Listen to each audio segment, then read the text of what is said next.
వాళ్ళు చౌదరి. అవునా, శ్రీనివాస్ చౌదరి అంటే మనోడైతే అయితే మనం రేపటి నుంచి అటుకు వెళ్ళొచ్చు. చౌదరి గారు ఓకే. అయ్యారు ఏంటి మీ ఇంటి పేరు ఏంటి?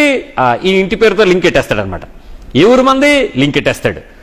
ఆ బ్యాక్గ్రౌండ్స్ కలిసిపోయిన వెంటనే రెడ్డి రెడ్డి, కాపు కాపు, మాల మాల, మాదిగ మాదిగ, రాజు రాజు, కమ్మ కమ్మ, ఇంకా ఏమున్నాయో ఎన్ని దానికి పాస్టర్స్ ఫెలోషిప్పుల్లో సైతం ఇలాంటి కుల సంఘాలు ఏర్పడిన తర్వాత నీ సంఘం ఏంటి, నీ సేవ ఏంటి, నువ్వు సేవకుడు ఏంటి, నువ్వు నడిపించేది అసలు ఆత్మీయత ఏంటి?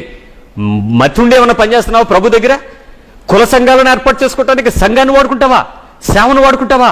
సేవకు వచ్చిన విశ్వాసులు వాడుకుంటావా? సేవలో ఉన్న నాయకులు వాడుకుంటావా? పనికి మాలిన జనము తీర్పులోకి పోయి మీరు వెళ్ళనివ్వరు సంఘాన్ని. ఎన్ని చోట్ల చూసుకో, ఎన్ని చోట్ల ఉన్నాయో. ప్రతి మండలంలో ప్రతి పట్టణంలో ఏర్పడుతున్నాయి కుల సంఘాలు. ఇప్పటికీ నీలో క్రీస్తు తెలియదు.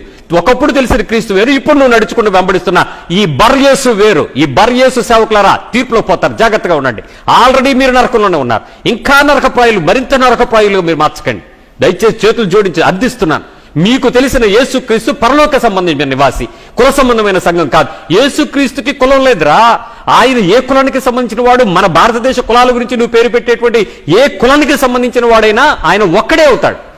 మానవులమైన మనం ఏర్పాటు చేసుకున్న సంఘాలలోనికి ఈ రకమైనటువంటి బ్యాక్గ్రౌండ్ చెక్లకు వెళ్ళి నువ్వు అక్కడికి చేరినా, దాన్ని బట్టి కాదని నువ్వు బయటకు వచ్చినా నువ్వు తీర్పులో పడిపోతావు. It's a cautious.